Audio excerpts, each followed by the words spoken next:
InsyaAllah kita tunggu dalam 5 minit lagi. Boleh kongsikan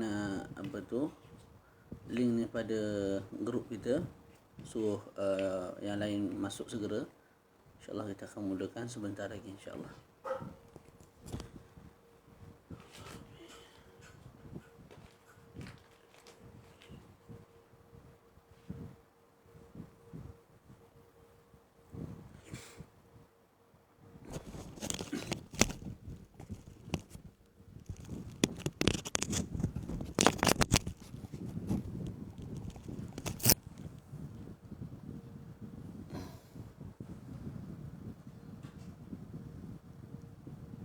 Okey, jelas tak dengar? Bismillahirrahmanirrahim. Jelas tak? Alhamdulillahi rabbil alamin. Wassalatu wassalamu ala rasulil amin. Cuba respon sikit. Jelas tak? Suara jelas tak?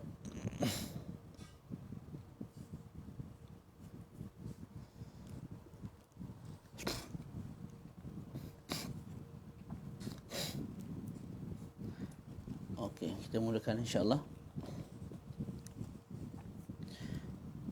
Bismillahirrahmanirrahim. Alhamdulillahi rabbil alamin. Wassalatu wassalamu ala sayyidil mursalin wa ala alihi wa sahbihi ajma'in. Qala rabbi syrah li sadri wa yassir li amri wahlul 'uqdatam min lisani yafqahu qawli.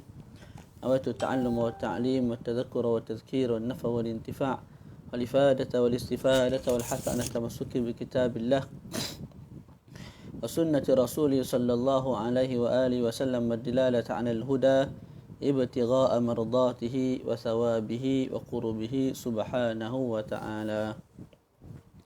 Assalamualaikum warahmatullahi ta'ala wabarakatuh. Alhamdulillahi rabbil alamin. Bersyukur kita kepada Allah Ta'ala. Dengan limpah kurnia Allah Ta'ala dapat lagi bersama-sama kita pada pagi ini bertemu untuk memulakan pengajian satu kitab yang sangat agung, iaitu kitab Mukhtasar Latif. Sebahagian ulama menamakan dengan Mukhtasar Saghir. Cumanya mereka yang menamakan dengan Mukhtasar Latif beranggapan ilmu ini tidak ada yang kecil. Jadi bila disebut saghir, kecil, seolah-olah ada penghinaan. Maka mereka mengubah daripada Mukhtasar Saghir, ringkasan yang kecil, kepada Mukhtasar Latif. Latif ni maknanya nipis, kecil. Sama juga, lebih kurang lah maknanya, cuma tidak disebut saghir secara jelas. Itu ada adab para ulama lah. Jadi kalau kita sebut Mukhtasar Saghir, ringkasan yang kecil dengan niat menghina, berdosalah, sebab menghina satu perkara yang diagungkan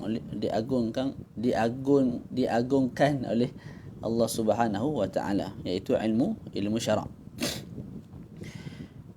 Kitab Mukhtasar Latif merupakan karangan Al-Allamah Al-Syekh Abdullah ibnu Abdul Rahman Bafadl Al-Hadrami. Bafadl, ba tu maknanya bin. Bafadl ay bin Fadl Al-Hadrami rahimahullah.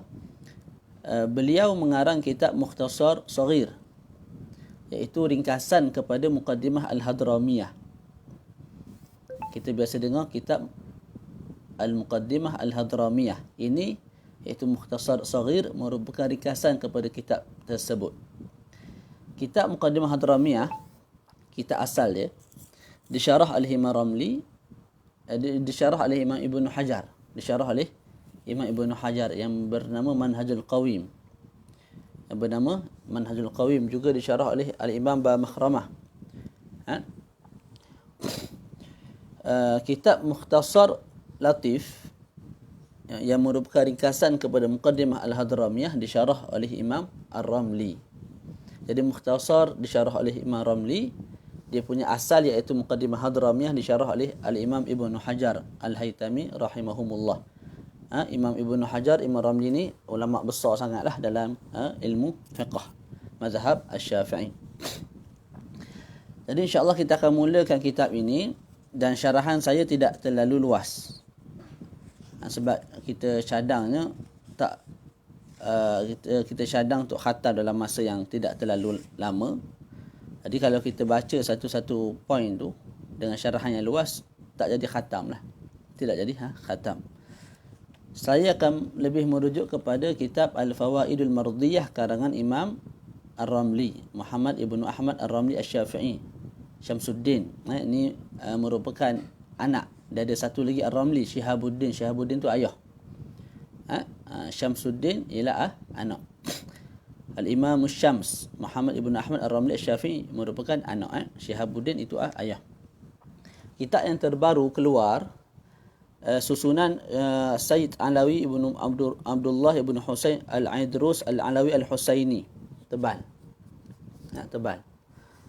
Dalam lebih kurang 600 muka surat, juga syarah kepada Mukhtasar Latif. Jadi kitab ni sekadar saya tunjuk je lah. Yang bernama Al-Manhalu Al-Warif. Al-Manhalu Al-Warif bisyarhi Mukhtasar Latif. Jadi banyak jugalah ulama yang mensyarahkan kitab Mukhtasar Latif. Dan kitab ini sangat baik sebagai mukadimah untuk kita baca kitab yang seterusnya. Jadi kalau yang join daurah kali ini berminat, insya-Allah lepas khatam kitab ini kita baca kitab lain, dan berterusanlah sampai bila-bila, min babil muzakarah wa tazkir insya-Allah. Kalau ada asatizah dalam ni lagi baiklah, kita boleh berbincang. Kalau ada saya terlepas cakap salah fakta, boleh tegur, tidak ada masalah. Masing-masing daripada kita belajar dan mengajar insya-Allah. Mengambil faedah dan memberi faedah. Jadi masing-masing boleh tengok matan, kita boleh mulakan segera. Bismillahirrahmanirrahim.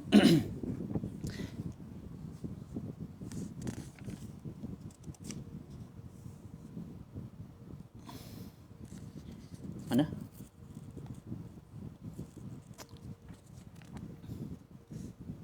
Mana matan dia? Kejap. Tengok depan ada matan saja tak? Dia gabung juga matan dengan syarah.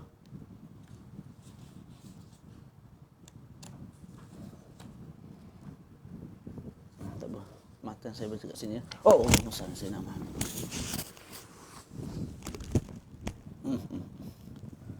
Kejun lah. Alish.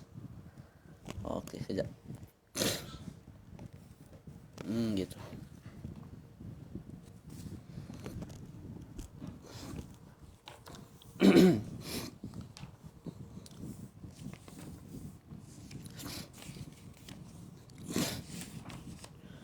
Okey, bismillahirrahmanirrahim. Jadi Syekh memulakan kitab beliau dengan bismillahirrahmanirrahim dengan alasan yang telah kita sebutkan sebelum ni. Yang pertama, kerana ada hadis bagi tahu kullu amrin dzibalin la yubda'u fihi bi bismillahirrahmanirrahim fa huwa aqta'. Setiap perkara yang ada nilai dalam agama dan tidak dimulakan dengan bismillah, maka ianya terputus daripada barakah, sekalipun pada sudut zahirnya nampak sempurna. Yang kedua adalah kerana mengikut Al-Quranul Karim, yang mana Allah Ta'ala memulakan kitabnya dengan bismillahirrahmanirrahim, alhamdulillahi rabbil alamin ila akhiri al-ayah. Alhamdulillahi rabbil alamin, segala puji bagi Tuhan sekalian alam. Wa ashhadu an la ilaha illallah wahdahu la syarikalah, dan aku bersaksi tiada Tuhan yang layak disembah melainkan Allah, dan tiada sekutu baginya. Wa asyhadu anna Muhammadan abduhu wa rasuluh, dan aku naik saksi sesungguhnya Sayyiduna Muhammad merupakan hamba-Nya dan pesuruhnya. Sallallahu alaihi wa ala alihi. Semoga Allah Ta'ala berselawat ke atas Nabi dan juga ke atas keluarga Nabi. Wa sahbi, juga ke atas sahabat Nabi, dan juga memberi salam dan juga salam kepada sahabat Nabi, kepada Nabi dan juga kepada keluarga Nabi. Wa ba'du. Depan tu kita tak isyarah lah. Ada baru masuk ke? Ada Amirul tak dalam ni? Kalau ada Amirul, nanti kalau ada orang baru masuk, awak tolong respon. Tolong approve dia. Mana? Fahadha mukhtasarun fima la budda likulli muslimin min ma'rifatihi aw ma'rifati mithlih min furudit taharati was salati wa ghairihima. Fayajibu ta'allumuhu wa ta'limuhu mimman yahtaju ilaihi minar rijali wan nisa was sighari wal kibar wal abidi wal ahrar. Jadi disebut. Dan selepas itu, iaitu selepas daripada bismillah, selepas daripada alhamdulillah, dan juga selepas daripada salawat dan salam ke atas Nabi, keluarga Nabi dan juga sahabat Nabi, maka fahadha, dan inilah mukhtasarun, satu ringkasan. Apa makna mukhtasar? Ringkasan. Apa makna ringkasan? Huwa ma qalla lafdhuhu wa kathura ma'nah. Ringkasan ialah satu perkara, satu kitab yang lafaznya kurang, lafaznya sedikit. Tak, tapi maknanya luas, maknanya banyak. Sebab tu matan ataupun mukhtasar, ringkasan lah. Lafaznya sikit, mungkin 3 lai, 4 lai, selesai dah, habis satu matan. Tapi syarahannya sangat luas. Jadi itu makna mukhtasar. Satu perkara yang lafaznya sedikit tapi maknanya banyak. Okey. Dan inilah satu ringkasan fi ma la budda li kulli muslimin. Pada perkara yang wajib dipelajari bagi setiap orang muslim dan juga orang muslimah. Maknanya perempuan dan lelaki wajib belajar perkara ni yang aku nak sebut ni, fardu ain lah. Yang mukallaf wajib belajar. Fi ma la budda li kulli muslimin min ma'rifatihi min furudit taharah. Dan inilah satu mukhtasar, satu kitab yang tak nak setiap muslim dan juga muslimah yang dah mukallaf kena belajar. Apa yang dia kena belajar? Min furudit taharah. Antara fardu ain yang dia kena belajar ialah furudut taharah. Fardu at-taharah. Fardu at-taharah. Okey. Nanti makna at-taharah kita akan sebut. Was-salati, tentang salat, syarat sah salat, rukun salat, syarat sah bagi setiap rukun. Nanti masuk bab salat kita akan bagi tahu makna as-salah. Wa ghairihima, dan selain daripada at-taharah dan juga as-salah, daripada puasa kalau kita nak puasa, haji kalau kita nak pergi haji, umrah kalau kita nak buat umrah, tentang bisnes kalau kita nak berniaga, tentang perkahwinan kalau kita nak berkahwin, sebagaimana saya telah syarah dalam kitab Ta'limu al-Muta'allim. Ilmu fardu ain dinamakan sebagai ilmul hal, ilmu yang kita buat ketika itu juga. Itu wajib dipelajari bagi setiap muslim dan juga muslimah yang dah mukallaf. Fayajibu ta'allumuhu, wajib kita belajar walaupun dengan bermusafir. Contohlah di Malaysia ni tak ada orang boleh ajar bab sembahyang ni. Tak ada orang boleh ajar bab sembahyang sehingga sembahyang kita jadi sah. Bab wudu tak ada orang boleh ajar. Tak, syarat-syarat sah bagi setiap rukun sembahyang tak ada orang boleh ajar. Syarat sah sembahyang tidak ada orang boleh ajar. Ketika itu wajib kita bermusafir ke tempat lain. Wajib bermusafir walaupun jauh, ke Thailand, ke Mesir, semata-mata nak belajar fardu ain wajib pergi. Wa bi ujrati mislin in qadara 'alaiha. Itu pun kalau mampulah. Kalau mampu, maknanya kalau ada pitih. Dan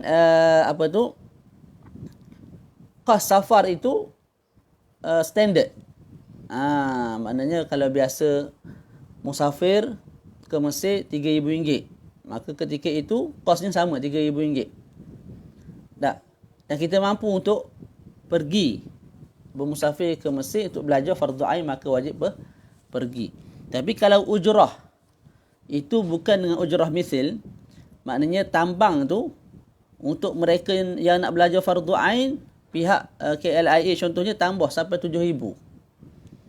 Orang lain RM3,000 je kalau pergi nak bisnes di Mesir ataupun nak pergi beli barang di Mesir RM3,000. Tiba-tiba orang nak pergi belajar fardu ain kena RM7,000. Jadi harga lebih daripada harga standard, harga semasa, ujrah misil. Ketika itu tak wajib kita pergi juga. Tak wajib kita pergi. Jadi syarat wajib pergi musafir untuk belajar ada 2 kat sini. Yang pertama, ada satulah, maknanya kita mampu, syarat dia ialah kita mampu untuk ke negara Mesir sebagai contoh, dan kos perjalanan kita ke Mesir, duduk di Mesir apa semua tu ialah menggunakan ujrah misil. Ujrah misil ni harga standard, kegunaan standard. Macam tadi saya sebut, biasa 3,000 tiket. Tak? Jadi kalau 3,000 kita ada duit, kita kena pergilah untuk belajar fardu ain semata-mata. Kalau pihak KLIA letak sampai 7,000, harga tu harga tak munasabah lah berbanding tempat-tempat lain, ataupun berbanding macam saya sebut tadi, orang nak pergi bisnes ataupun atas tujuan lain selain daripada belajar fardu ain, maka dia letak RM3,000. Tapi kita yang nak pergi belajar fardu ain 7,000, ketika itu tak wajib pergi. Boleh Jadi wajib kita belajar fardu ain walaupun dengan safar. Wa ta'limuhu, dan wajib diajarkan. Kalau seorang tok guru diminta untuk diajar, seorang tok guru diminta oleh orang lain untuk diajarkan ilmu tu kepada mereka. Maka ketika itu tok guru tersebut wajib mengajar. Wa ta'limuhu man yahtaju ilaihi minar rijali wan nisa. Wajib diajar ilmu ini kepada orang yang memerlukan kepada ilmu ini daripada golongan lelaki dewasa dan juga perempuan yang dewasa dan juga budak kecil. Dan budak kecil ni siapa yang wajib ajar? Sepatutnya yang wajib ajar fardu ain kepada budak kecil ialah mak ayah. Tapi kalau mak ayah sibuk dengan kerja tak ada nak mengajar, maka wajib mak ayah hantar anak dia ke mana-mana ustaz, ke mana-mana tok guru, untuk anak dia belajar fardu ain.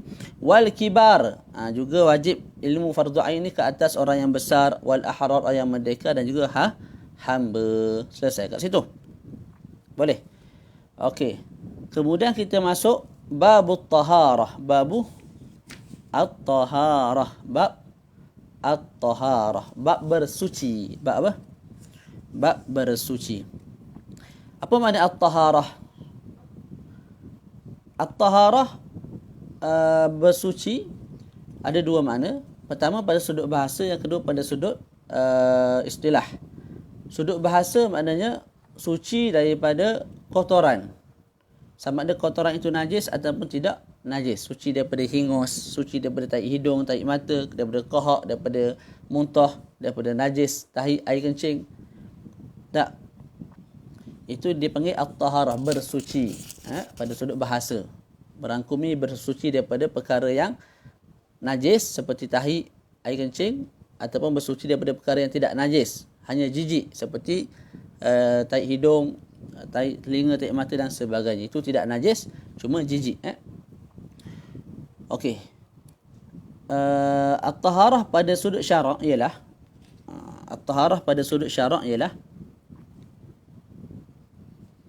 banyak juga ni maknanya ni.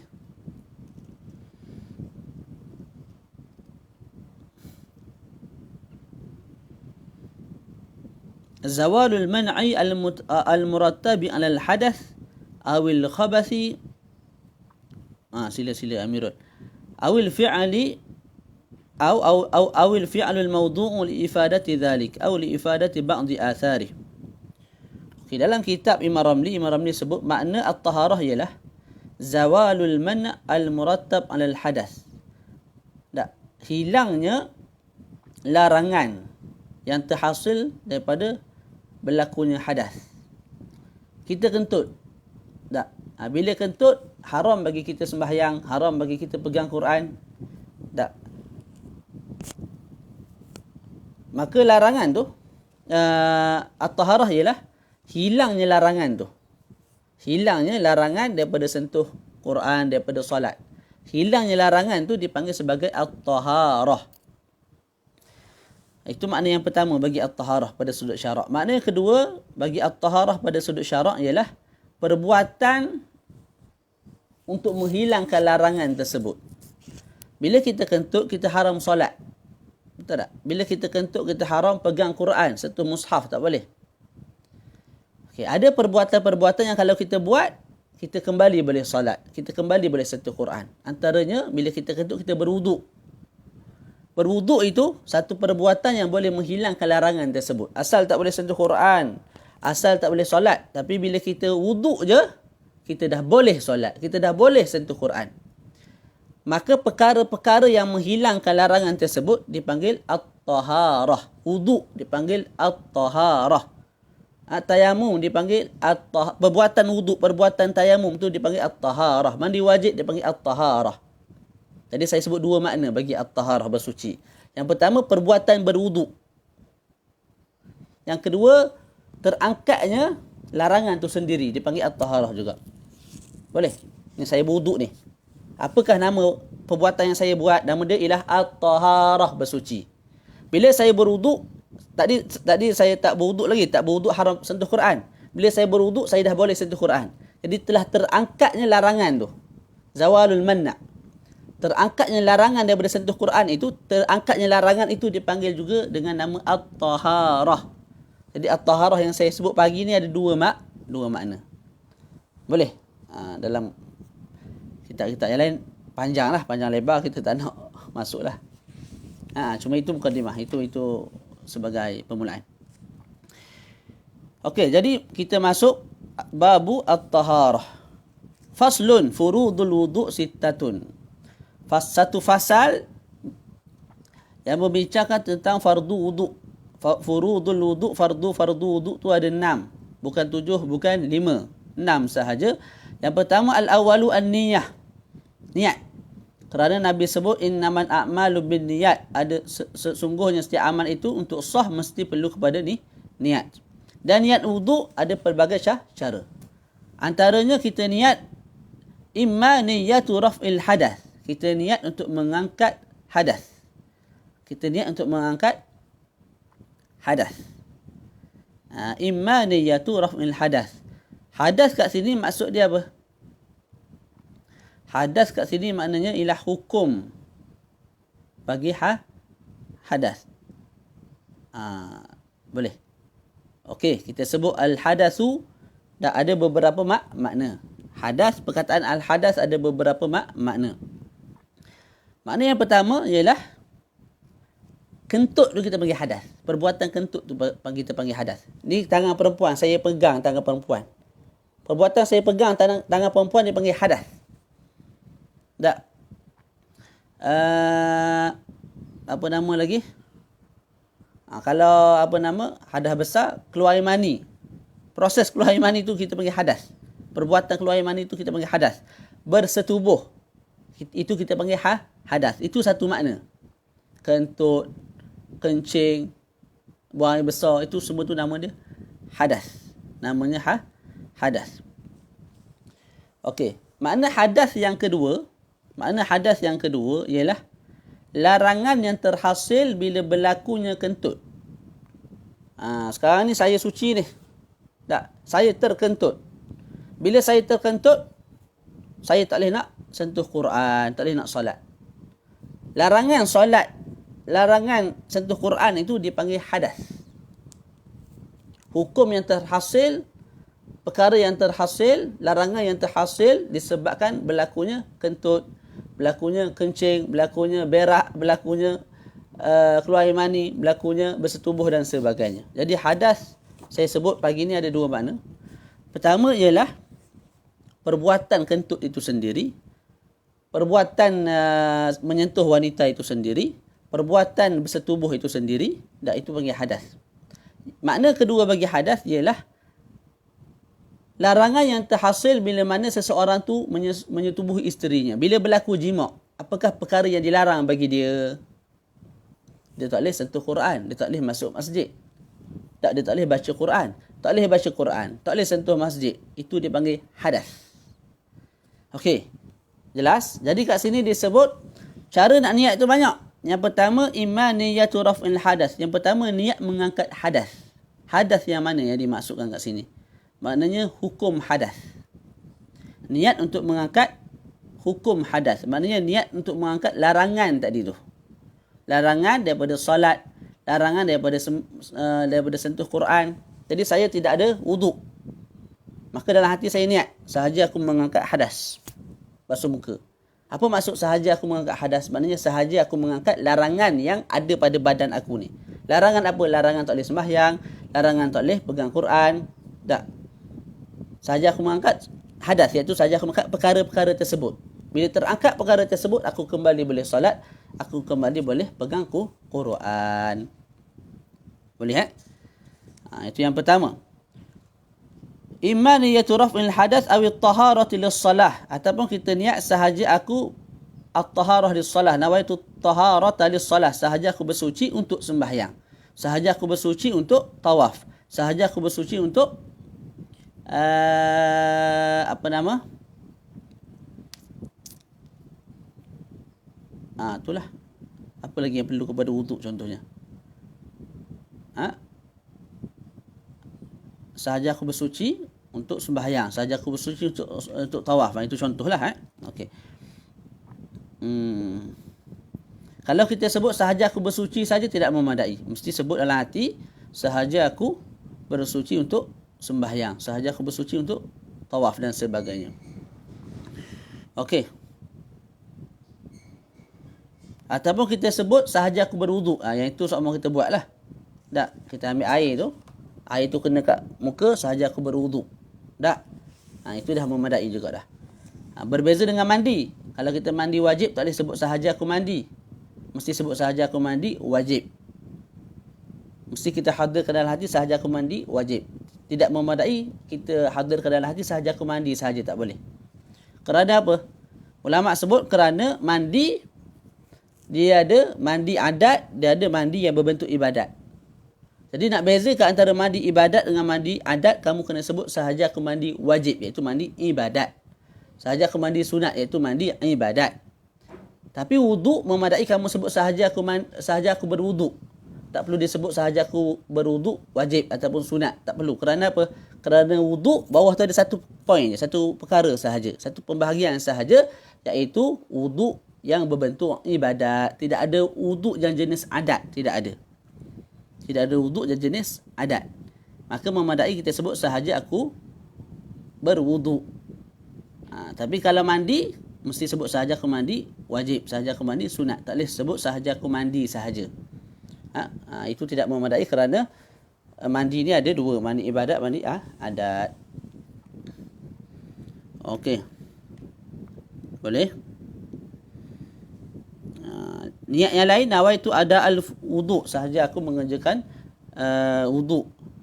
Nawaitu fardal wuduk, sahaja aku mengerjakan fardu wuduk dan sebagainya lah. Banyaklah niatnya. Okey, terus baca matan. Wa takunu hadhihi niyyatu inda ghaslil wajhi. Dan hendaklah dan wajiblah niat ini ada ketika mana basuh muka, iaitu basuh sebahagian muka. Jadi saya ambil air. Ada air, saya pun letak kat muka. Semata-mata air tu kena muka, dalam hati sahaja aku berwuduk kerana Allah Ta'ala. Semata-mata air kena muka, sahaja aku mengangkat hadas kerana Allah Ta'ala. Jadi kalau kita niat dulu, sahaja aku berwuduk kerana Allah. Lepas tu baru ambil air letak kat muka. Tidak sah. Ataupun kita basuh dulu muka, lepas basuh muka barulah kita niat, sahaja aku berwuduk kerana Allah Ta'ala. Juga tidak sah. Kena ulang balik basuh muka. Jadi syarat dia mesti niat dalam hati berbetulan dengan perbuatan basuh muka. Tu. Boleh? Tapi janganlah sampai was-was. Bukan maksud dia mesti saat yang maknanya niat dalam hati tu pukul 10 tepat. Perbuatan ke muka tu pukul 10 tepat. Mesti betul-betul tepat. Bukan sampai tahap lagu tu lah. Saya jadi was-was. Tak. Kita zon. Sangkaan berat aku. Tak, bila kita letak air tu kat muka, hati kita sahaja berwuduk. Dah memadai lah. Tak? Tak. Jangan sampai wujudnya perasaan was-was. Boleh? Selesai kat situ. Asani, yang kedua. Ghaslul wajhi jami'ih. Basuh muka. Apa makna ghaslu, basuh? Apa makna basuh? Basuh beza dengan sapu. Basuh ni, kalau kita letak air, dia menitik ke bawah. Walaupun titikan itu sedikit. Sekejap.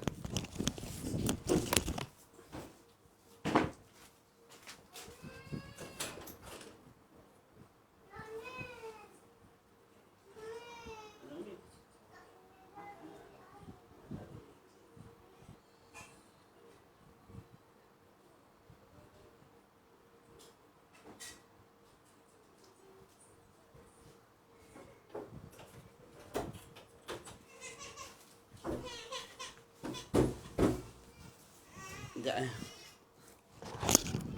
Ada model tu. Okey. Apa soalan tu? Ustaz, kalau kita niat wuduk untuk baca Quran saja, boleh ke bawa untuk solat? Bagus soalan. Nak sah wuduk.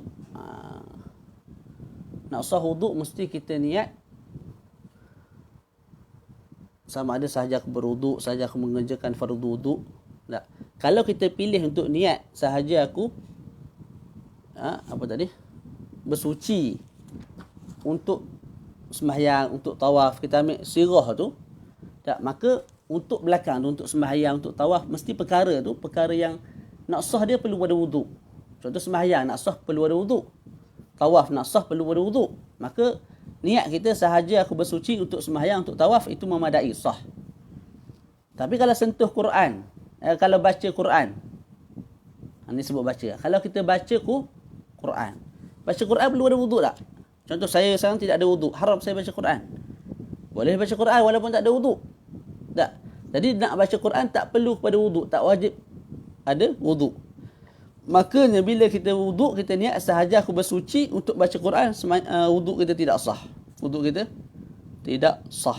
Mesti sahaja aku bersuci untuk satu perkara yang dia tu memang perlu ada wuduk. Ada alasan dia, saya tak nak sebutlah. Ustaz, kita dah ada wuduk nak tajdid. Boleh sahaja aku berwuduk, boleh. Tak ada masalah. Sahaja aku berwuduk. Tak perlulah sahaja aku tajdid wuduk.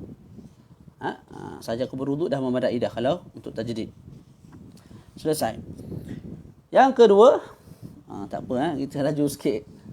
Masalah-masalah yang luas tu insya-Allah kita akan baca satu hari, lepas habis kita ni lah.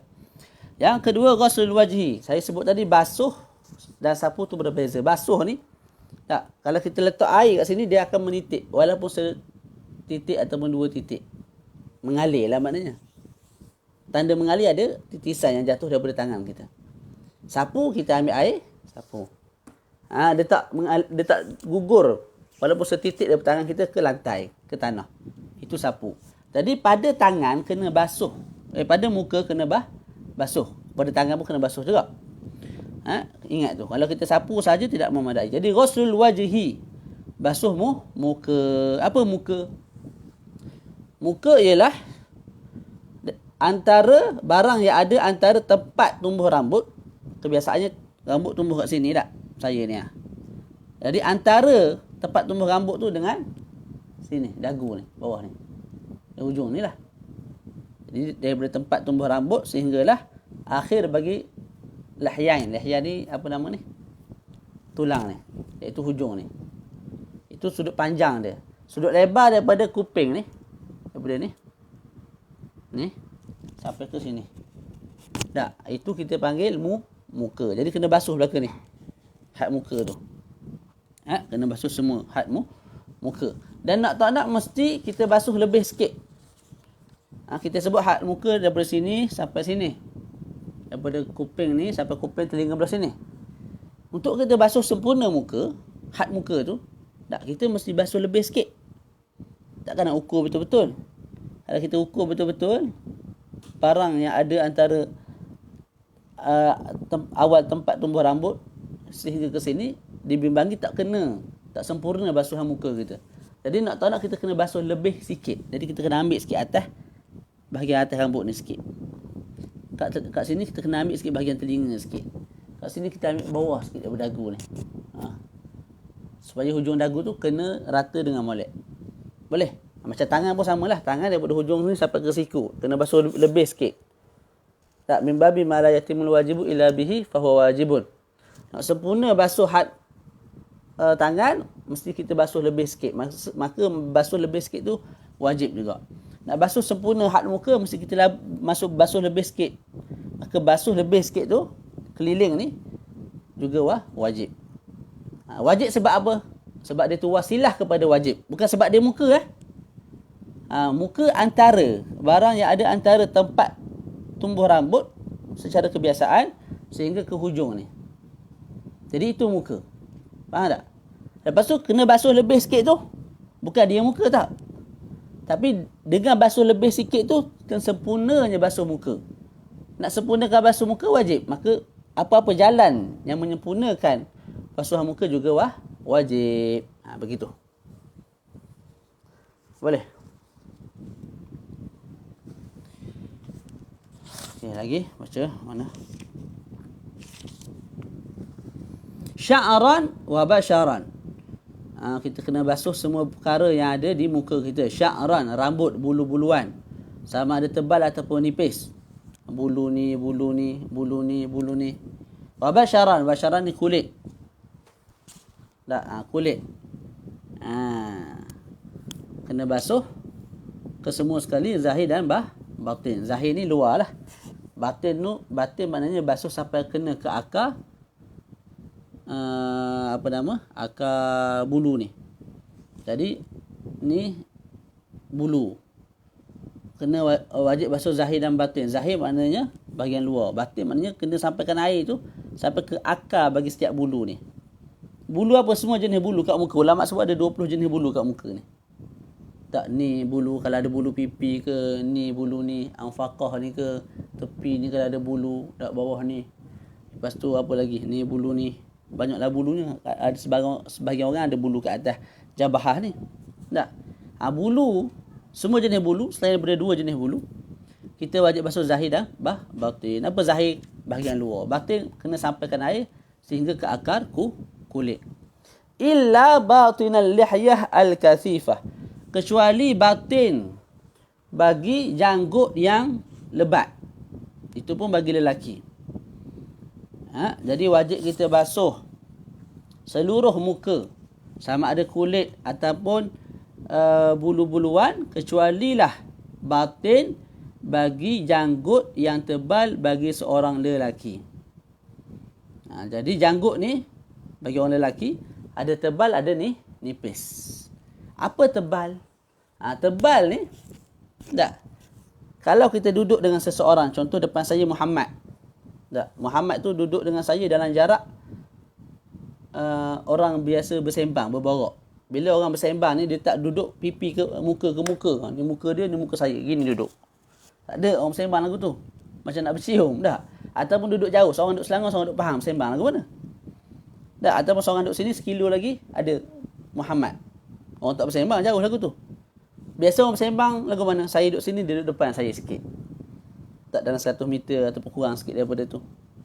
Jadi jarak begitu, majlisul takhatub dipanggil. Dalam jarak begitu, kalau saya nampak dia punya, contohlah si Muhammad ni ada janggut juga. Kalau saya nampak dia punya kulit dagu, maka janggutnya nipis. Kalau saya tidak nampak kulit dagunya, maka janggutnya tebal.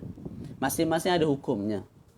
Kalau nipis, maka wajib si Muhammad tu basuh zahir dan batin. Maknanya mesti air sampai ke akar kulit. Akar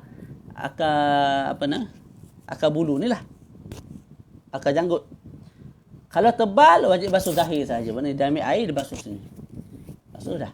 Bahagian dalam tak kena, tak ada masalah. Saya ni nipis. Maka saya bila basuh wuduk, saya akan ambil air banyak sikit, saya akan tekan sini. Supaya apa? Air tu masuk ke dalam akar janggut. Sebab apa? Nipis. Tapi kalau tebal, wajib basuh zahir sahaja. Batin tu walaupun tak kena air, maknanya air tak sampai ke akar kulit, tidak ada masalah. Air tak sampai kepada akar bagi janggut, tidak ada masalah. Boleh? Tu. Selesai kat situ. Ada soalan boleh terus tanya, insya-Allah. Itu yang rukun ke berapa tu? Rukun kedua. Rukun ketiga. As-salisu ghuslul yadaini ma'al mirfaqaini. Rukun yang ketiga untuk wuduk ialah basuh kedua tangan bersama-sama dengan 2 siku. Ghuslu. Makna ghuslu sini basuh. Sama ada kita yang basuh ataupun orang lain yang tolong basuhkan. Yang penting kita niat. Tak, ataupun kita letak je dekat paip air. Dia mengalir sendiri sampai ke bawah. Tak, sampai sempurna satu ni. Boleh juga. Yang penting kita niat ketika mana kita basuh muka pada awal wuduk tu. Jadi kat sini makna ghuslu ialah inrisal. Maknanya ialah inrisal. Lebih umum lah. Sama ada kita basuh sendiri ataupun orang lain basuh ataupun dibasuh oleh paip air ataupun shower dan sebagainya. Yang penting kita ni niat ketika mana mula berwuduk. Okey, basuh kedua tangan sampai ke siku. Inilah sini sampai ke siku. Ni siku. Tak. Cuma saya sebut tadi nak sempurna molek basuh siku mesti basuh lebih sikit. Maka basuh lebih sikit tu wajib juga. Adakah basuh lebih sikit tu sebab dia tu tangan? Bukan. Tangan kita sebutlah daripada hujung ni sampai ke siku. Jadi lebih daripada tu bukan tangan. Lepas tu kenapa wajib basuh juga? Mimbabi ma la yatimul wajibu illa bihi fahuwa wajibun. Nak sempurnanya basuh tangan dengan nak sempurnanya basuh tangan mesti kamu basuh lebih sikit. Maka basuh lebih sikit itu ialah wasilah jalan untuk sempurnanya basuh tangan, maka dia pun jadi wajib. Okey. Tak apa, kita baca dulu, nanti kita jawab soalan. Okey. Kalau terpotong, contoh tangan saya ni terpotong bahagian ni. Daripada pergelangan ni tak ada. Tak. Maka baki yang ada tu saya wajib basuh juga. Kalau terpotong kat sini, tak, maka saya wajib juga basuh baki yang ada. Kalau terpotong di bahagian siku, dia ada dia punya apa? Saraf dia lah, dia punya sendi dia tu dipotong betul-betul daripada siku, maka saya wajib basuh juga sikit ni. Okay, kalau dipotong daripada bahagian atas ni, mana atas daripada siku, maka tak wajib saya basuh baki. Hanya sunat saya basuh sampai ke saya punya katif, iaitu saya punya apa nama ni? Bahu saya. Tu.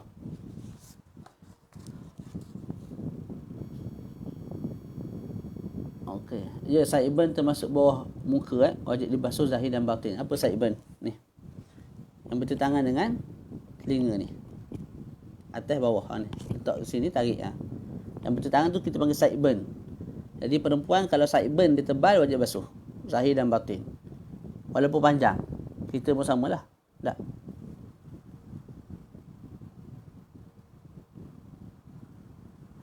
Talibul ilmi, kalau kita niat sahaja aku bersuci untuk baca Quran, wuduk tu dah tak sah dah. Bila tak sah wuduk, nak buat sembahyang ke, nak sentuh Quran ke, dua-dua tak boleh.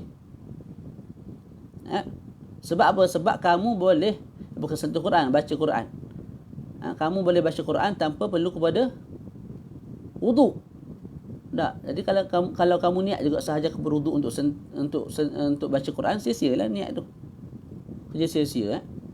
Kalau kita sebut sentuh, tu lain cerita. Sahaja aku berwuduk untuk sentuh Quran, tu sah. Sebab memang sentuh Quran perlu kepada wuduk. Lepas tu kita nak sembahyang guna wuduk tu, tidak ada masalah, boleh. Tidak ada masalah. Dia bukan macam tayamum.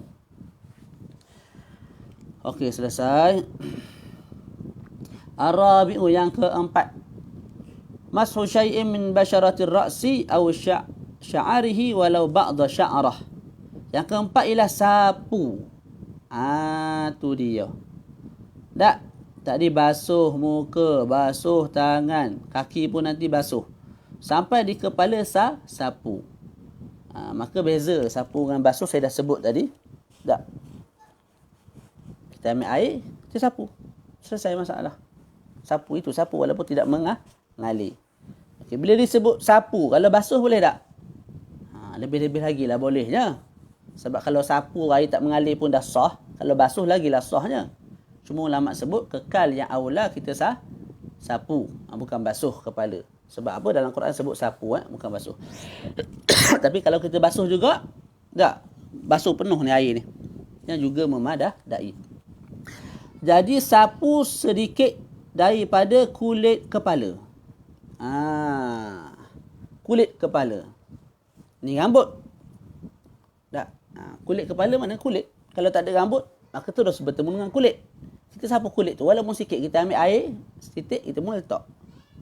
Tak. Kita pun terus basuh kita punya kaki. Boleh? Sah dah. Antara kulit kepala ialah ni. Belakang ni. Belakang telinga ni kan ada putih tak? Belakang telinga ni ada putih. Bahagian putih yang tak tumbuh rambut tu. Itu juga dianggap sebagai kulit kepala. Itu juga termasuk bawah kepala. Jadi budak-budak muda yang sayang rambut, dia ambil air, dia letak air kat sini. Tak, takut kena rambut. Takut air kena rambut, rosok rambut dia. Juga dah memadai wuduk dia tu. Jadi sapu apa nama, kulit kepala walaupun sedikit, walaupun setitik air, ataupun apa dia, tu, ataupun au, tu disebut au, bukan waw, disebut au, ataupun rambutnya walaupun sebahagian rambut. Jadi kita diberi pilihan. Kalau kita ada rambut dan juga kulit, kita diberi pilihan. Nak sapu kat kulit boleh, nak sapu kat rambut pun boleh. Tak, rambut tu berapa banyak? 3 helai, 10 helai? Tak, walaupun separuh daripada satu rambut. Ambil satu rambut, kita basuh bahagian atas sekali tu, ujung. Daripada satu rambut tu dah memadai. Tapi bila nak basuh rambut ataupun nak sapu rambut, disyaratkan rambut itu duduk di dalam had kepala. Duduk di dalam had kepala. Contoh mana? Ni contoh dapur ni. Ni. Rambut saya ni. Rambut panjang lah. Sampai ke mata. Tak? Okey, rambut ni, bahagian depan ni. Rambut ni. Dia duduk dalam had kepala ke, dalam kawasan kepala ke, luar daripada kawasan kepala? Luar daripada kawasan kepala lah. Sebab ni kepala dalam ni. Ni kepala ni. Tak, campuran belakang ni, belakang daripada telinga ni. Depan ni muka dah ni. Dah masuk had muka dah ni. Saya ambil air, saya basuh hujung ni. Tak, ketika itu wuduk tidak sah. Kerana apa? Sekalipun saya basuh rambut, tapi rambut itu keluar daripada had kepala. Nak tahu dia keluar daripada had kepala, bahagian depan ni kita tolak ke depan. Bahagian tepi kita tolak ke tepi. Kalau dah sampai ke sini ataupun ke telinga, tak, itu dah termasuk keluar daripada had kepala. Ataupun bahagian belakang kita tarik ke belakang. Jadi sampai kalau dah rambut tu sampai ke bahu, kita basuh hujung sekali, maka tidak sah kerana rambut tu dah keluar daripada had kepala. Jadi wanita, perempuan, rambut dia panjang, dia tarik rambut dia sampai hujung tu, dia basuh hujung sekali, sayang rambut. Wuduk tidak sah. Kerana apa? Kerana disyaratkan untuk sapu rambut, mesti rambut tu dalam had kepala. Ustaz, rambut dia panjang. Macam ni. Kalau dia basuh lagu ni tak sah lah, sebab di luar had kepala. Sekarang ni dia tarik rambut dia, dia letak kat atas ni. Bila dia tarik rambut dia letak atas ni, hujung ni duduk dalam had kepala tak? Dalam had kepala, betul? Kita sebut juga tidak sah wuduk begitu. Kerana apa? Kerana kita ambil iktibar bila mana diluncurkan ke depan. Kalau rambut bahagian depan ni, kita ambil iktibar bila rambut tu diluncurkan ke depan, dilepaskan ke depan.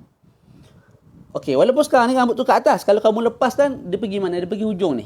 Jadi dia dah termasuk had muka dah. Jadi kalau kamu basuh hujung ni, tidak sah. Tidak sah wuduk kamu tu. Okey, boleh. Nampak laju tak baca? Harap faham lah. Kalau tak faham boleh tanya. Tak ada masalah, kita jawab. Okey, selesai. Al-khamisu ghaslu rijlaihi ma'al ka'bain. Yang kelima, basuh kedua kakinya bersama-sama dengan dua buku lalinya. Dan setiap daripada kaki ada dua buku lali. Boleh tengok kaki masing-masing. Tak? Pegang buku lali. Dan ada dua buku lali. Belah sini satu, belah sini satu. Kalau belah, maknanya dua kaki, buku lali ada 4 lah. Setiap kaki tu ada 2 buku lali. Jadi mesti basuh kaki sampai ke buku lali. Dan hukum sama macam tadi. Nak sempurna basuh bahagian kaki, tak, mesti kita basuh lebih sikit. Atas sikit daripada buku lali. Maka basuh atas sikit daripada buku lali itu juga wajib. Adakah dia termasuk bawah bahagian kaki? Kita sebut tidak. Sebab kaki kita sebut kaki sehingga buku lali. Itulah kakinya. Itu makna rijlun. Lepas tu basuh lebih sikit tu min babi ma la yatimul wajibu illa bihi fa huwa wajibun. Ni kaedah usuliyah yang sangat pentinglah. Okey, selesai kat situ. Boleh? Lepas tu setiap perkara yang ada kat kaki kita, kat tangan kita, kat muka kita, tak, sama ada bulu tak, ataupun ketumbuhan. Contoh, dekat muka dia tu ada daging baru tumbuh. Kat tangan dia ada daging baru tumbuh. Ataupun ada baru tumbuh jari baru. Semua tu kena basuh semua tu. Sebab dia termasuk Sebab dia tu berada di kawasan muka, di kawasan tangan, di kawasan kaki. Bulu-bulu pun kalau tebal dekat kulit tangan, kulit kaki wajib basuh juga sampai ke batin. Yang ada perincian hanya janggut yang tebal bagi lelaki sahaja. Itu kita sebut kalau nipis wajib basuh zahir sahaja. Kalau nipis wajib basuh zahir dan batin. Kalau tebal wajib basuh zahir sahaja, bukan batin. Tapi basuh tau, ingat basuh. Jangan ambil air, lepas tu buat macam ni. Tu sapu. Ambil air banyak sikit. Lepas tu letak gini. Tu baru basuh. Kalau kita ambil air, tu kita sapu tu. Muka kena basuh, bukan sapu. Jadi ambil air banyak sikit, biar buat macam ni. Walaupun tak kena ke dalam, kalau tebal lah. Dah memadai. Yang penting jangan sapu, mesti basuh. Selesai. Yang keenam, at-tartibu hakaza. Kena tertib. Kena tertib. Jadi dimulakan dengan apa? Niat bersama basuh muka. Niat dalam basuh muka tak ada tertib. Malah serentak. Kamu ambil air tu semata-mata kena muka, dalam hati sahaja aku berwuduk kerana Allah Ta'ala. Jadi niat dan juga basuh muka serentak. Tak. Lepas tu tertib kat mana? Tertib selepas tu. Lepas muka, baru tangan. Lepas tangan, baru kepala. Lepas kepala, barulah kaki. Itu kena tertib. Kalau kita start kaki dulu, tidak sah. Tak. Start tangan dulu, tidak sah. Sebab apa? Sebab Nabi berwuduk ikut tertib. Kalau boleh secara tidak tertib, maka Nabi dah buat. Walaupun sekali untuk menerangkan keharusan wuduk tanpa tertib. Sedangkan Nabi tak pernah buat dalam hayat baginda Nabi sallallahu alaihi wasallam. Boleh? Okey, macam mana kalau ada 4 orang, tak? Dia basuh anggota kita serentak. A, B, C, D. Seorang A basuh muka kita, B basuh tangan, C basuh sapu kepala, D basuh kaki. 1, 2, 3. Bila dah kita sebut 3 tu, masing-masing basuh anggota serentak.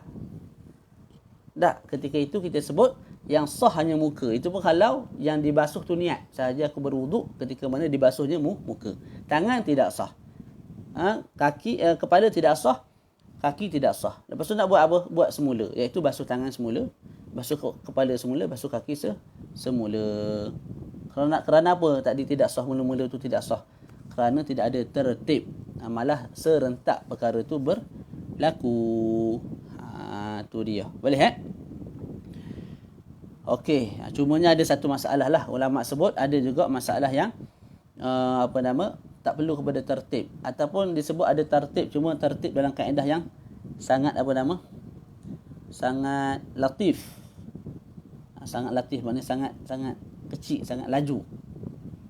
Kita berendam satu badan kita dalam air. Tak, kita berendam satu badan ni, kepala-kepala dalam kolah atau dalam sungai. Lepas tu kita niat sahaja aku berwuduk. Lepas tu kita bangun. Dah memadai dah. Ada tertib tak? Zahir tak ada tertib lah. Sebab basuh tu serentak sekaligus.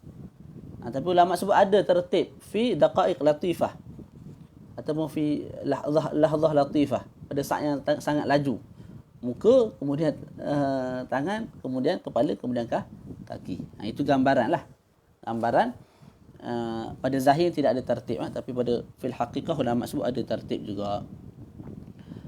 Ustaz boleh tak terang kaedah hak muka yang tarik benang tu? Masalah orang botak depan.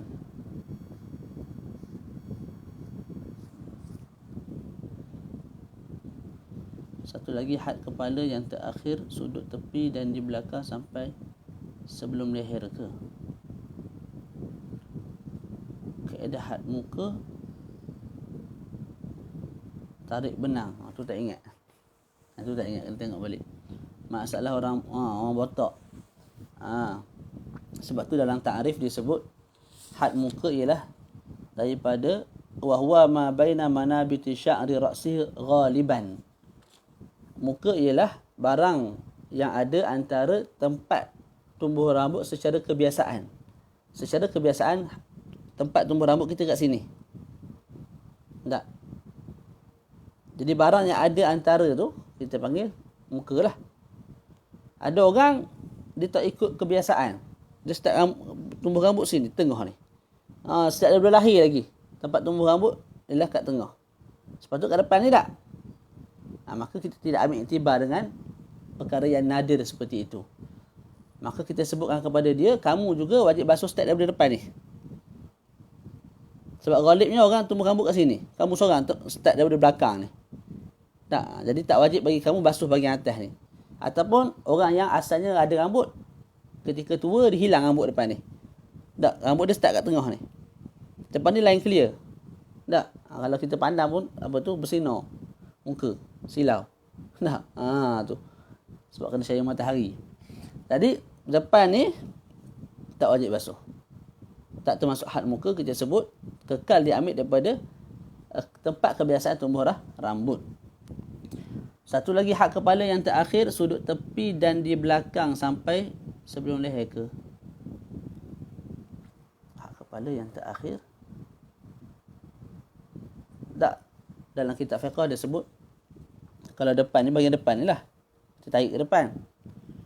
Rambut tu, nak tahu dia tu keluar daripada hak kepala ataupun tidak. Kalau daripada tepi ni, daripada qarn. Tempat tumbuh apa? Qarn. Tanduk. Maka daripada tepi, kita tarik ke tepi ni. Tarik ke tepi. Kalau keluar daripada had kepala, dah masuk kepada had telinga. Masuk had leher. Tak, kita basuh hujung tu tidak memadai. Kalau belakang ni, tak, tempat kebiasaan tumbuh rambut jugalah. Mana daripada belakang ni, ni. Belakang. Kita tarik. Kalau lebih daripada leher tu, mana dah sampai had leher lah. Itu dah terkeluar daripada had kepala. Kalau disapu juga, hujung dia tu, maka tidak sah. Boleh? Okey, kita masuk sunat-sunat wuduk. Sunat-sunat wuduk. Okey, boleh tak? Ada soalan tak? Kita tambah masa sikit dah tak? Tak padan ni. Kita baca sunat wuduk ni senang je insya-Allah. Okey, wa sunanuhu, dan sunat-sunat wuduk itu as-siwaku, as-siwak, bersiwak. Bersiwak sudut bahasa kita menyapu lah. Ni, sapu perut ke, sapu muka ke, sapu tangan ke, itu kita panggil as-siwak. Pada sudut syarak ialah membuang bauan yang ada di mulut, di gigi, di bahagian atas ni, le langit. Tak. Ataupun buang saki-baki makanan, ataupun buang kita panggil tahi gigi dengan alat yang tertentu, iaitu alat yang kasar. Sama ada kita gunakan berus gigi, kita gunakan kayu sugi, kita gunakan baju kita ni. Tak, kita gunakan peca kain, kita gunakan tisu. Yang penting benda tu kasar, jangan boleh menarik tahi gigi dan juga kuning-kuning yang ada pada gigi kita. Itu kita panggil siwak. Jadi bila kita berwuduk, kita niat siwak, iaitu mengikut sunnah. Bila kita bubuh gigi pagi-pagi tu, kita ikut niat, kita niat hati ikut sunnah lah. Boleh dapat pahala sebab gosok gigi tu nama siwak lah tu, sudut syaraknya. Adakah kening nipis? Ya, kening nipis wajib basuh zahir dan batin. Kening tebal pun wajib basuh zahir dan batin. Semua kulit, semua bulu yang di muka, di tangan, nipis tebal, semua zahir dan batin wajib basuh. Yang ada perincian hanya pada janggut lelaki yang tebal. Kita sebut yang tebal tak?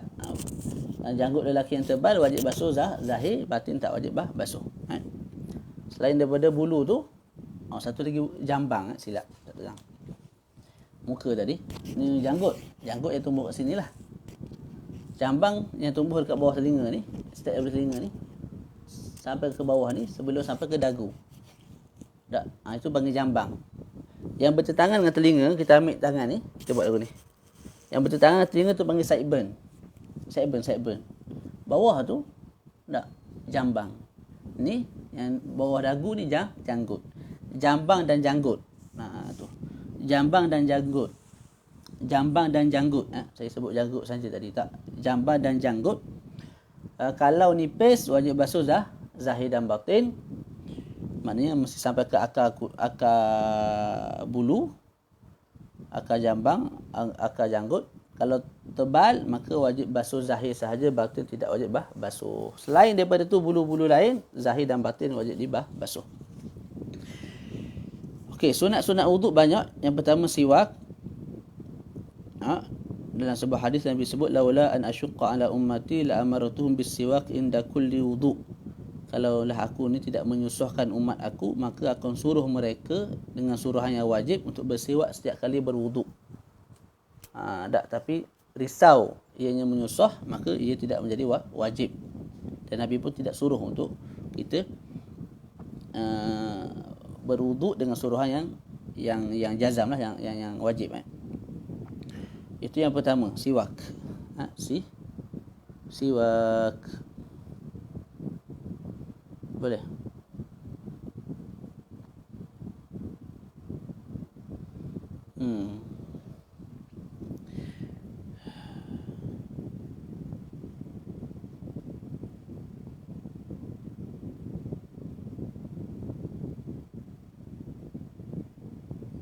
Okey, siwak ni bila kita nak bersiwak? Di sisi muallif, iaitu Imam Abdullah Bafadl, dan juga di sisi Imam Ramli, tempat untuk kita bersiwak ialah sebelum basuh tangan, sebelum basuh dua pergelangan tangan. Jadi kita ambil siwak dulu. Lepas tu barulah kita basuh pergelangan tangan, disertai dengan Bismillahirrahmanirrahim di mulut kita. Imam Ibn Hajar dia sebut tidak. Di sisi Imam Ibn Hajar, bersiwak ialah selepas daripada basuh tangan, sebelum daripada berkomor. Jadi di sisi Imam Ibn Hajar, kita basuh tangan dulu, lepas tu baru kita bersiwak. Lepas bersiwak barulah kita berkomor. Itu di sisi Imam Ibn Hajar.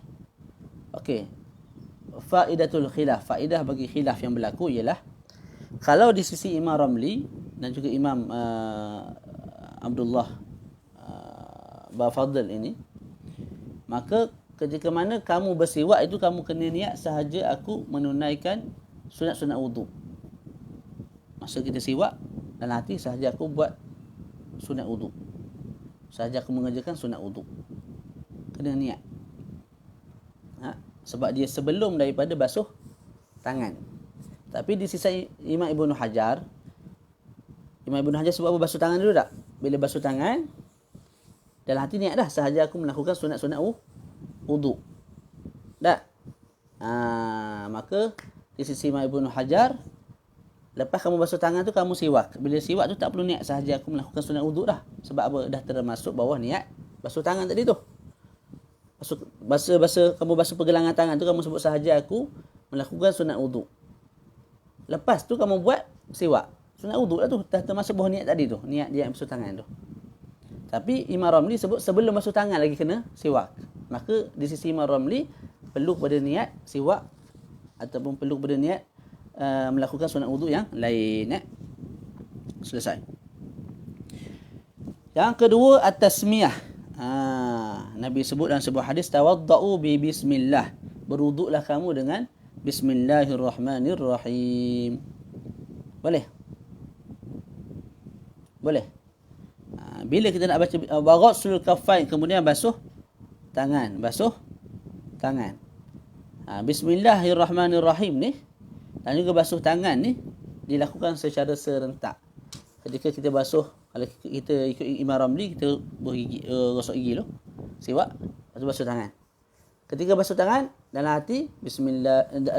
Ketika basuh tangan, mulut kita sebut Bismillahirrahmanirrahim. Dalam hati kita sahaja aku melakukan sunat-sunat wuduk. Tak? Okey.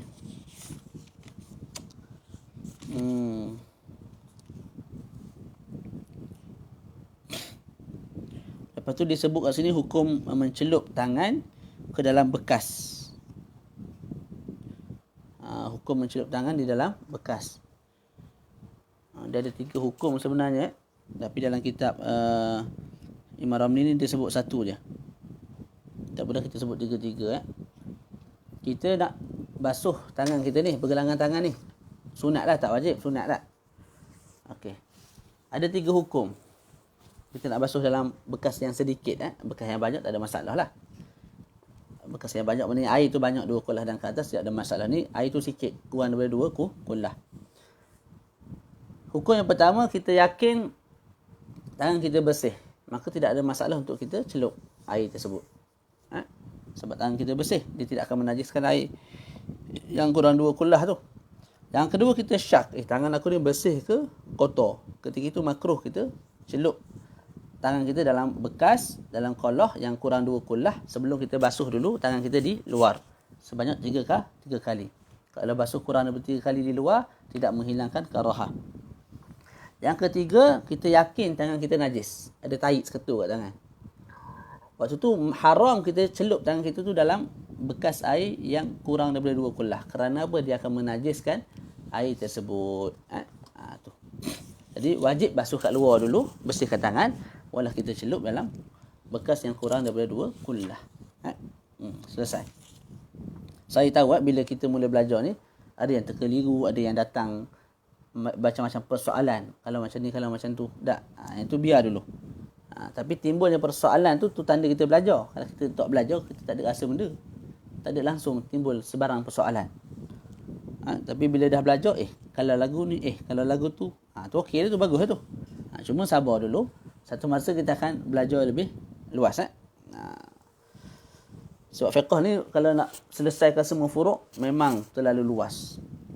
Kita ambil ummahatul masail.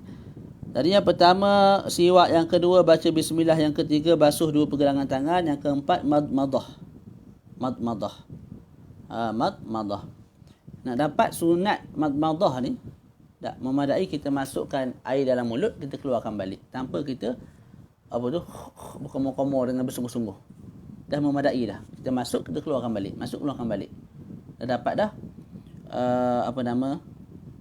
sunat berkomor. Malah kalau kita masukkan tu kita telan, kita tidak keluarkan balik, juga dapat dah pahala berkomor.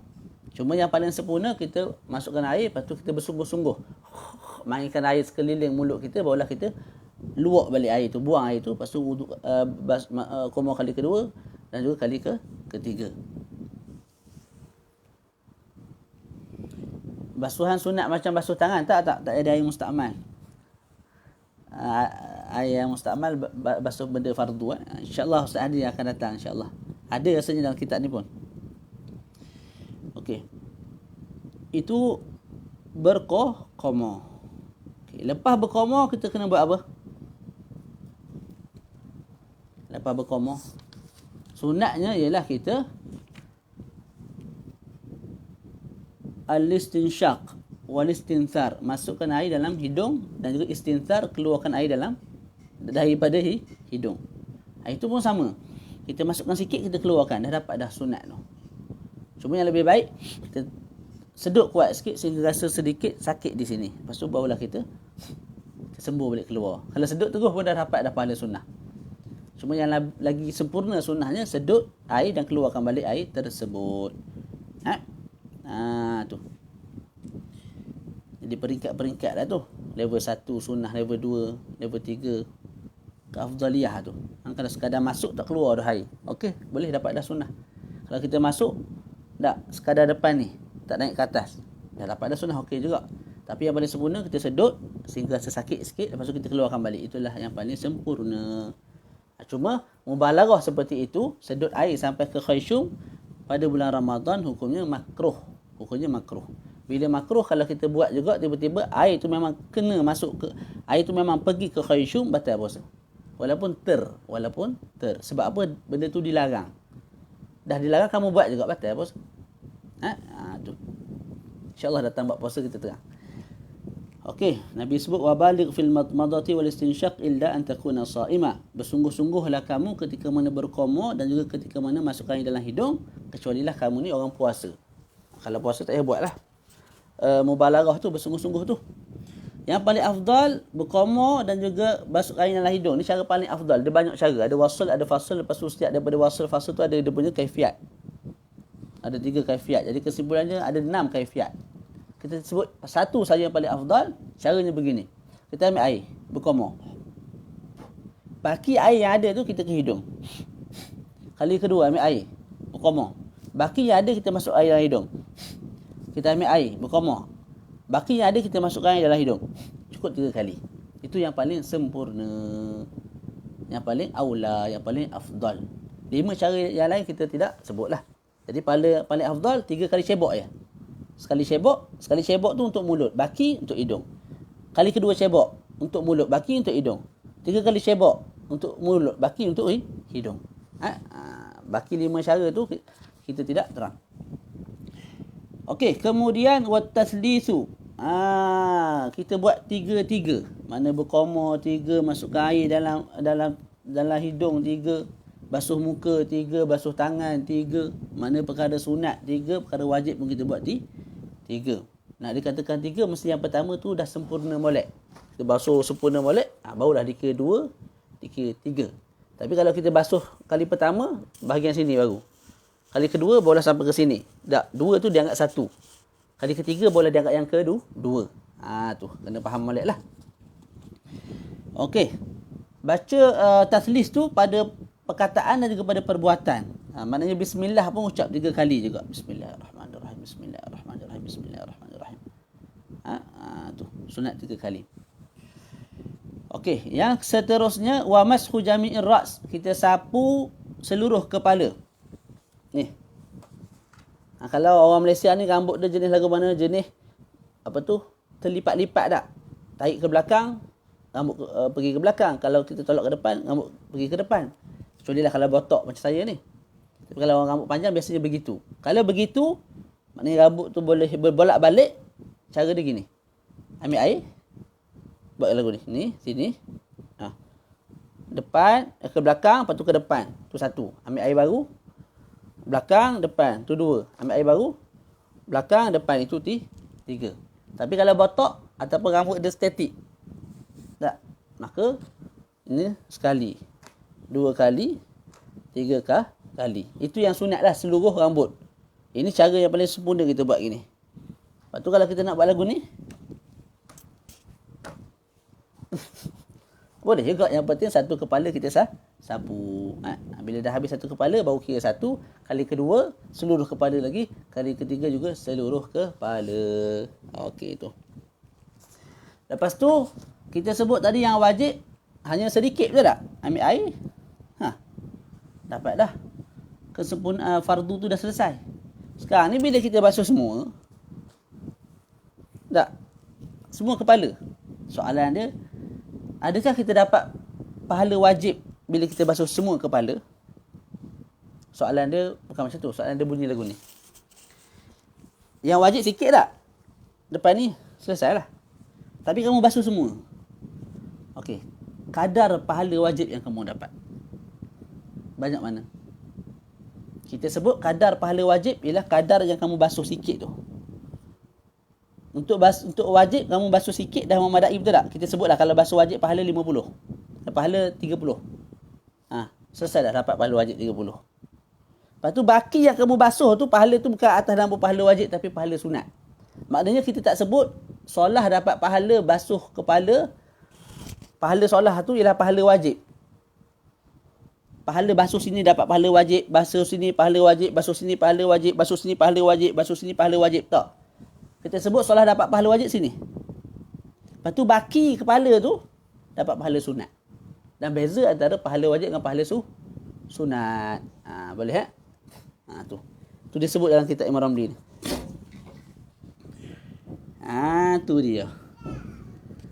Thumma al-udhunaini was-simakhaini zahirahuma wa batinahuma. Kemudian sapu telinga dan juga simakhaini. Telinga ni lah. Telinga. Simakhaini benda dalam ni. Jadi kita sunat basuh zahir dan batin. Mana zahir? Zahir. Mana zahir? Zahir belakang ni. Ni zahir. Sebab masa kita lahir dia tertutup gini. Tak. Lepas tu baru terbuka. Jadi yang zahir belakang ni. Yang batin ni. Ni batin.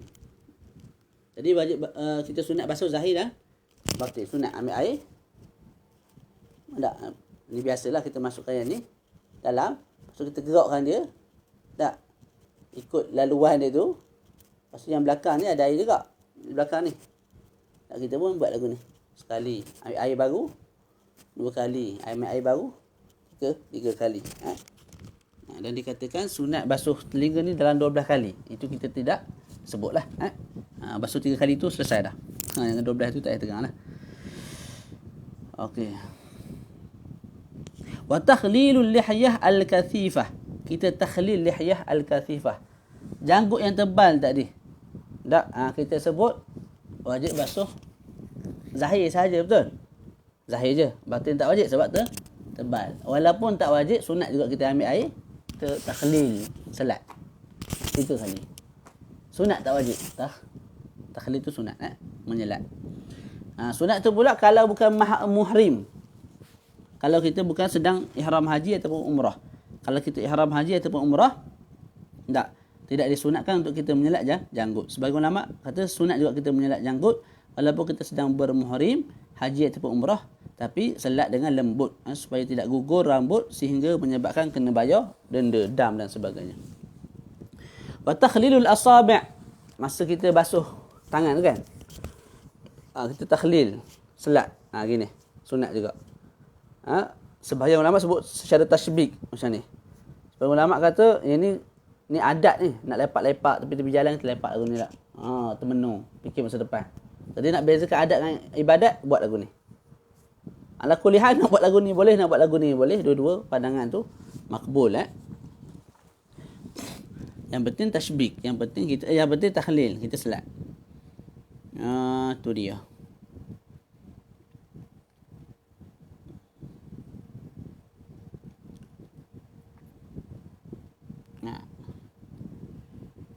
Okey, selat jari tangan dan juga jari kaki samalah. Wa tatwilu al-ghurrah wal tahjil. Li khabar inna ummati yud'auna yawmal qiyamati ghurran muhajjalina min atharil wudu. Faman istata'a minkum an yutila ghurratahu wa tahjilahu falyaf'al. Dalam matan tu sebut apa? Wa tatwilu al-ghurrah. Kita melebihkan ghurrah. Apa dia ghurrah? Ghurrah ni bahagian lebihan yang ada di bahagian kepala ataupun bahagian muka lah. Muka. Ni muka. Sini. Tak. Basuh ghurrah lebih sikit. Wajib. Basuh lebih banyak lagi itu sunat. Ni muka tak? Kita sebut tadi kena basuh lebih sikit. Wajib basuh lebih sikit supaya nak sempurnakan basuh muka. Okay, basuh lebih sikit tu wajib. Lepas tu disebut kat sini tatwil, lebihkan yang melampau-lampau. Itu yang sunat. Jadi ghuslu aslil ghurrah tu wajib. Ghuslu asli tahjil tu wajib. Sebab dia termasuk min babi ma la yatimul wajibu illa bihi fa huwa wajibun. Yang sunat apa? Yang sunat kita basuh lebih banyak. Mana basuh muka ni? Muqaddimatul ra's wa safhatai al-unuq. Basuh ini, ambil air. Ni. Ni muqaddimah depan ni. Ni lebih banyak lah ni. Tak? Lepas tu sampai pergi ke ni. Kita punya unuq, lengkok ni. Gitu. Kita ambil air kedua. Basuh. Faham tak? Jadi kena faham, basuh ni muka. Basuh muka wajib. Nak sempurna basuh muka mesti kena basuh lebih sikit. Basuh lebih sikit tu wajib. Lepas tu Syekh sebut sunat, tu lebih lagi. Atas lagi kamu basuh. Itu yang sunat. Aslul al-ghurrah wajib. Kalau tahjil berkait dengan kaki. Tahjil berkait dengan kaki dan juga tangan. Tangan sini sampai siku. Basuh lebih sikit wajib. Basuh ke atas ni. Sampai ke apa? Atas ni yang paling sempurna sampai ke bahu ni. Itu sunat. Kaki sampai ke buku lali. Basuh lebih sikit daripada buku lali wajib. Basuh banyak sampai ke kita punya lutut. Itu sunat. Tu had paling aqsa, paling tinggi lah sampai ke lutut tu. Tapi kalau kita dah basuh sebagian betis tu okey dah. Dapat pahala tahjil tu. Tapi kalau nak sempurna molek, basuh sampai ke lutut. Kalau tangan ni basuh sampai ke kita punya bahu ni. Wal muwalah, berturut-turut. Lepas basuh muka, kita terus basuh tangan. Nak dikatakan berturut-turut tu lagu mana? Ketika mana kamu basuh tangan, muka kamu belum kering. Dalam iktibar, tempat yang kamu duduk tu tempat yang tidak terlalu panas, terlalu kering. Keadaan kamu juga tidak terlalu gembira, tidak terlalu geram ataupun marah. Tak. Dalam keadaan suasana udara pun sederhana. Atau ambil kira belaka tu. Ambil kira belaka tu. Ma'tidalil az-zaman wal mizaj wal hawa. Jadi kalau kamu basuh muka dalam keadaan tak terlalu panas, tidak terlalu kering, suasana ketika tu. Ketika kamu basuh tangan tu, muka masih basah. Tu dipanggil adanya mualah berturut-turut. Tapi kalau kamu basuh tangan selepas daripada muka dah kering, maka tidak ada mualah. Tidak ada berturut-turut. Sah tak? Sah. Tidak ada masalah. Cumanya terlepas fadilat lah. Sebab mualat itu sunat. Jadi ini penting ni. Mualat ini dalam wuduk hanya sunat. Boleh. Jadi kalau saya basuh muka dekat Kuantan, saya basuh tangan dekat Jengka, Bandar Pusat. Lepas tu saya basuh kaki dekat Thailand. Tak, saya basuh kepala kat Thailand, basuh kaki dekat Mesir, contohlah. Kalau nak sembang, dia boleh sembang. Dan antara basuhan satu anggota dengan anggota tu, saya tak kentut langsung, saya tak buat perkara yang membatalkan wuduk langsung. Tak, bila sampai di Mesir, saya basuh kaki sahaja. Wuduk saya sah. Walaupun selang antara basuhan muka dan tangan tu 2 hari, 3 hari. Sebulan pun tak ada masalah. Tak, sebab apa? Tidak disyaratkan mualah berturut-turut. Lepas tu dia semayang tak Ustaz dalam sebulan tu? Sebab wuduk tak sempurna-sempurna tu. Ikut dia lah semayang ketak tu, kita nak cerita sah ataupun tidak sah kalau tidak ada mualah. Tu. Okey, afdal tak afdal tu kita sebut yang afdalnya mualah berturut-turut. Wa tarku al-isti'anah, seterusnya meninggalkan meminta tolong. Saya laju sikit lagi tak? Nanti boleh baca baliklah mana-mana kitab, insya-Allah lah kita asas boleh faham dah berdasarkan penerangan yang telah saya berikan. Kalau buka Taqrirat Sadidah pun baca sendiri pun boleh faham insya-Allah. Berkait dengan apa yang telah saya terangkanlah. Wa tarku al-isti'anah. Kenapa? Sekejap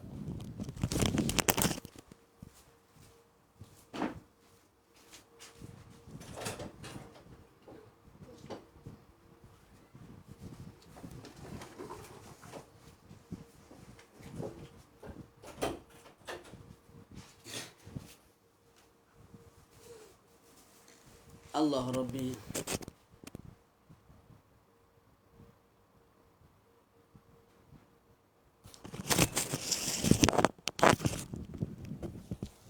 Ada urusan tu mungkin boleh keluar, tak ada masalah. Cuma nanti dengar balik lah. Yang paling penting dalam belajar ni mesti ada ulang kaji lah. Kalau kita ada niat nak menjadi ustaz yang berkualiti, yang boleh menyampaikan syarahan yang tepat kepada masyarakat, kepada anak murid, mesti ada ulang kaji. Lepas belajar ni baca balik. Baca matan tak apa dah. Tak. Buat permulaan ni. Kalau boleh baca syarah, baca syarah. Ataupun rujuk kitab-kitab ma'asarah yang mudah seperti At-Takhtirat As-Sadidah. Sebab kalau kitab turas ni dia sulit sikit sebab pada sudut bahasa lah. Dia punya lengguk bahasa tu. Dia baca kitab yang jenis point-point ni. Seperti Takhtirat As-Sadidah, point pertama, kedua, ketiga. Okey, jadi yang seterusnya, perkara sunat wuduk yang seterusnya ialah tarku al-isti'anah, meninggalkan meminta tolong. Meninggalkan meminta tolong. Kita raja ke, tak, kita bos ke, bila buat ibadat kita buat seorang-seorang, tak payah minta tolong orang lain. Jadi sunat kita tinggalkan meminta tolong. Dan hukum meminta tolong, kalau kita minta tolong juga, apakah hukumnya? Ada beberapa hukum. Yang pertama ialah kita minta dihadirkan air. Kita nak berwuduk, kita minta kawan kita tolong ambil air, nak berwuduk. Tak, jadi dia tolong ambilkan air untuk kita. Sekadar tolong ambilkan air, datangkan air, itu tidak ada masalah. Hukumnya harus. Okey. Yang kedua, hukum tuangkan air. Dituangkan air, kita pun berwuduk. Tak, basuh muka, basuh tangan. Ketika itu hukum khilaful aula. Khilafu al-aula. Khilaf dengan perkara yang aula, perkara yang molek. Ketiga, kita minta orang lain tolong basuh. Kita duduk diam, dia tolong ambil air, dia basuh muka kita, dia basuh tangan kita. Ketika itu, perbuatan meminta tolong itu hukumnya makruh. Dan yang keempat, hukum wajib meminta tolong. Kalau kita tak mampu nak basuh muka sendiri, tak mampu nak berwuduk sendiri, maka kita minta tolong orang, wajib. Sekalipun dengan ujrah. orang tu minta bayaran. Bayaran itu pula dengan ujrah misal. Ujrah misal ni, kalaulah perbuatan seperti ini dilakukan di luar sana, tak, maka bayaran yang selalu diberi ialah RM5. Maka bila kita minta tolong orang minta kita RM5. Maka ketika itu kalau kita ada duit, kita wajib bagi dia RM5, dia pun wudukkan untuk kita. Tapi kalau dia minta sampai RM10, RM6, waktu tu tak wajib dah kita bayar dia lah. Yang tu mungkin dah pindah kepada tayamum dan sebagainya lah. Okey. Wa tarku tashnif bihirfah bikhirqah. Perkara sunat yang terakhir yang disebut dalam kitab ni ialah meninggalkan tanshif. Tanshif ni maknanya lap bekas kesan air yang ada pada muka kita sebab kita berwuduk ataupun sebab kita mandi wajib dengan kain. Sama ada kain tuala dan sebagainya. Hukumnya khilaful aula. Kerana itu kesan daripada ibadah. Cuma kadang-kadang kita pun lupalah benda ni. Jadi kita wuduk, seeloknya biar je air wuduk tu dia kering sendiri. Sama ada kat muka, kat tangan. Kalau kita ambil kain, kita lap. Hukumnya khilaful aula, kurang syamil. Sebab apa? Sebab itu kesan ibadat tu. Kesan ibadat ni ada keberkahan dia sendirilah. Tapi ada kala jadi wajib kita lap. Kalau sejuk sangat. Sekira-kira kalau kita biarkan, dia memudaratkan badan kita. Ketika itu wajib kita sapu muka kita dengan kain. Sebab apa? Kalau tak sapu menyebabkan mudarat yang lebih besar, sakit dan sebagainya. Berapa bab je baca ni? Selesai dah fardu wuduk dan juga sunat-sunat wuduk. Saya cadang nak baca perkara yang membatalkan wuduk dan juga perkara yang haram bila mana seseorang tu batal wuduk. Ada 2 fasal lagi. Macam mana cerita kita ni? Dah sejam 20 minit dah. Berhenti dah tak? Berhentilah insyaAllah. Nanti lain kali kita sambung lagi lah. Okay, saya tunggu kejap. Boleh tanya soalan. Sebarang soalan yang tak faham boleh tanya. Silakan. Sebarang soalan yang berkait lah.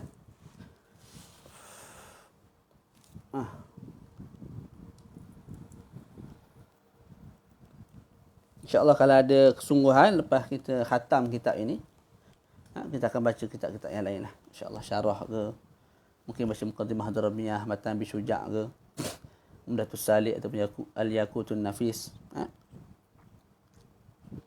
Dan kawan-kawan yang nak join, yang susah untuk bayar, tak ada PT, masuk je lah.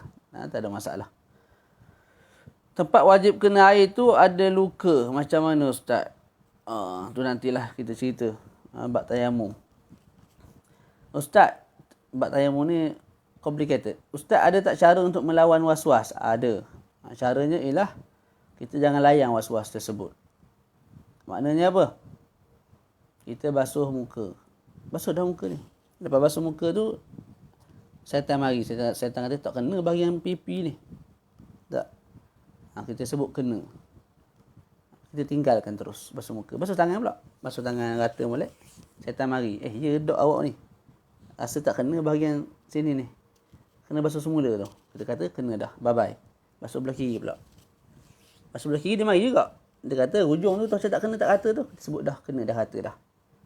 Kepala pun sama. Kaki pun sama. Tu cara dia. Itulah cara nak lawan was-was. Kamu buat perkara tu sebulan. Was-was akan tinggalkan kamu. Kalau kamu layan atas nama ihtiyat dalam agama, akhir sekali kita pun pening kepala. Kita sendiri pun tak larat nak layan was-was tu. Saya pernah kena was-was ni, sebab tu saya sebut lagu tu. Saya dulu nak wuduk, kadang-kadang 15 minit dah tanda. Mandi wajib terjun kolam. Tak kena lagi ni air ni. Dah terjun kolam dah tu. Tak, sebab was-was. Akhir sekali kita guna cara ni. Kena tak kena, kena. Sebab kita dah basuh. Kita ambil air, kita letak sini. Tak kena. Tak kena lagu mana aku dah letak air tadi. Tak. Tak kena tu setan lah tu. Maka dah kena. Kalau kamu tak kena, mu pergi wuduk. Setan mu pergi wuduk lain. Aku selesai dah wuduk aku ni. Lepas tu kiri pula. Lepas tu kepala pula, lepas tu kaki. Buat sebulan, 2 bulan, was-was akan lagi. Beza was-was, dia sok mau mari. Beza was-was dengan syak, was-was ni semua mari, semua datang. Kalau syak, jangan-jarang. Jangan-jarang sekali, tak sebulan sekali ke, tak sebulan 2 kali ke, macam tak kena air. Macam tak kena air tu jadi syak. Bila syak hukum dia lain. Kena tak kena, tak kena. Kita kena ratakan air yang tepat tak kena tu. Tapi kalau was-was ni, wuduk zuhur pun ada, wuduk maghrib pun datang juga, wuduk isyak pun jadi keliru macam tu. Esok pun sama, lusa pun sama, dah 3 tahun dah lagu tu. Cara dia macam saya buat. Memang bila kita cuba buat apa yang saya sebut tu, kita akan rasa tak sempurna. Tak, betul tak ni syarak nak aku buat sungguh-sungguh? Aku ni buat sungguh-sungguh ke tak? Jawapannya mudah. Was-was tu syarak tak nak. Nabi tak pernah wuduk. Nabi tak pernah sembahyang. Allah, Allah, Allah, Allahu Akbar, Allahu Allah. Ada Nabi buat lagu tu. Okey, apa nak pasang niat? Ni. Okey. Jadi kamu niat kamu nak ikut Nabi, nak ihtiyat, berjaga-jaga dalam agama. Akhir sekali kamu buat satu perkara yang Nabi langsung tak pernah buat perkara tersebut. Ganggu satu masjid, ganggu dengan suara Allah, Allah nak pasang niat tu. Tak, wuduk sampai kamu duduk tandas 20 minit. Orang lain kat luar nak wuduk juga. Faham tak?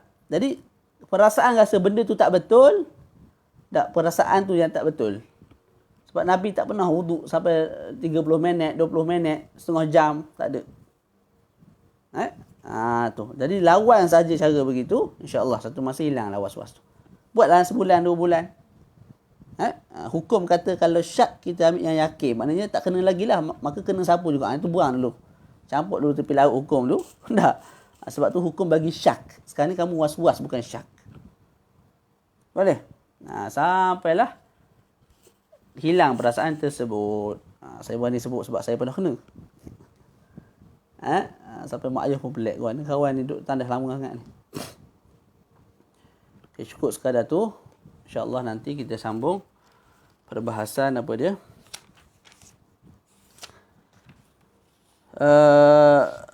Perkara yang membatalkan wuduk ada 4. Lepas tu perkara-perkara yang haram bila mana dah batal wuduk. Kemudian adab-adab masuk ke tandas. Kalau sempat kita akan baca juga minggu depan. Perkara-perkara yang mewajibkan mandi dan juga fardu mandi. InsyaAllah lah kalau tak sempat dalam kadar yang segera, kita ambil masa lah sikit untuk khatam. Yang penting kita perhatilah. Okey, cukup sekadar tu. Wassallallahu ala sayyidina Muhammad wa ala alihi wa sahbihi wa baraka wa sallam. Walhamdulillahi rabbil alamin.